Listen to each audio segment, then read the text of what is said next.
Keeping it grown and sexy is what I like to do with the music and even with the guest that stops by. So we got a special situation going on tonight. R&B at its fullest, sexiness at its fullest. And ladies, I need you to get a towel and just keep it nearby because you might need it before we get through all of this. But welcome inside the most sexiest place to be, and I thank you for joining me. I'm Lenny Green. And joining me are two gentlemen that I've known for quite some time. These cats, I don't know. I just don't know. They're just a situation.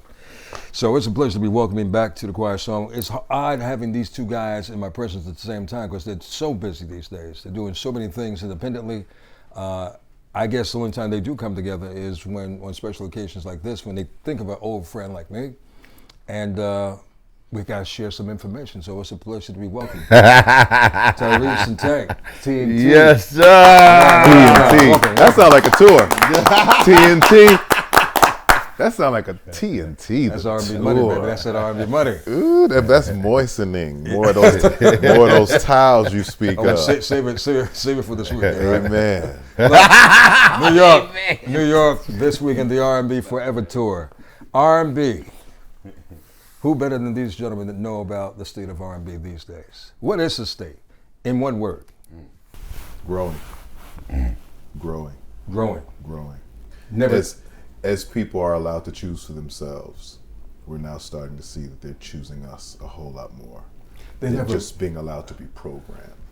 But do you think they've ever strayed away? Because I don't ever think R&B strayed away. Well, from space. we now with the emergence of so much social media, they get to show us how much they are tuned into R&B. Before we couldn't track it. Now when we would show up in a city, we'd see it. And feel it. To explain that. See it and feel it. You understand? It's hard to explain that to the people who are just sitting in the offices just looking at paperwork, right? But now we got the trump card. Now here's the analytic. Here's the viral moments. Here are the R&B songs that are playing behind these beautiful ladies doing. He ain't talking about Donald Trump. Don't even right.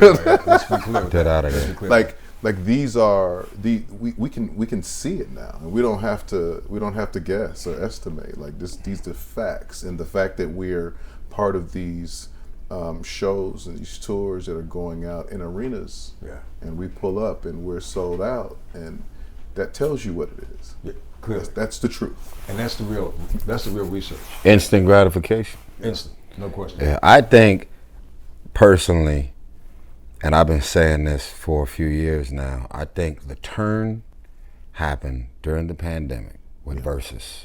It is that, I think that was like the whole world stopped.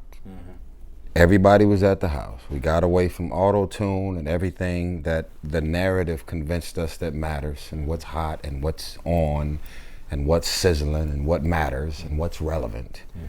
And literally every Versus that had, first of all, the new generation of R&B, for the first time ever, they felt like, here's the hottest thing in the world going on, and if I don't got 20 songs, I can't even be a part of it. That's right.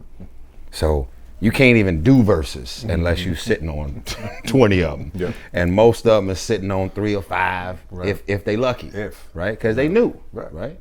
Pay your dues. We 25 plus in this game. And so even though we didn't do Versus ourselves, we could have easily slid right into that.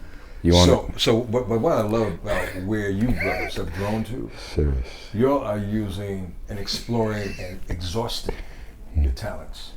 The only thing that we haven't seen y'all on yet, which I know is probably in a futuristic thing, in the same film or a TV show. What happened? No, something happened. Something happened? Something happened already. Something happened. No. This is what's crazy. Tank has been on a bunch of my movie sets, and I've been on a bunch of his movie sets and TV shows. And I'm always super protective of Tank, you know, because he's my brother. I ain't got to protect him in the studio. He protects me. But when it comes to this acting thing, when I'm on a movie set, I tend to step in and give him more information than the directors, because I got to just protect him at all costs. And so, you know, it's everything from what are you saying, what are you wearing, why are you saying it, what are you doing, you know, what angles are they shooting you from? What is the character? Who are you in relation to the person you opposite of? So I'm able to just come in with fresh ears and eyes and give love and just make sure I'm protecting, bro. So, but yeah, I'm always proud, man, because you, as talented as Tank is, as talented as I am, it's hard, you know, to be successful in one field and not have someone to put you in that box. You never put yourself in that box. Right. They'll put you in that box. Yeah. Another singer trying to act. Man, go on, leave that shit alone, man. And you like, yo, I'm capable, I'm this, I'm that. And they'll put you in that box, you know what I'm saying? So I feel like the more successful I get with what I'm doing with my acting, it just innately gives other people permission to start looking at other singers and actors and saying, if we just put the camera on him, maybe he'll be able to, you know, so I love it. If you haven't caught the voices, Tyrese and Tank are with us tonight inside the Quiet Storm. I'm Lenny Green.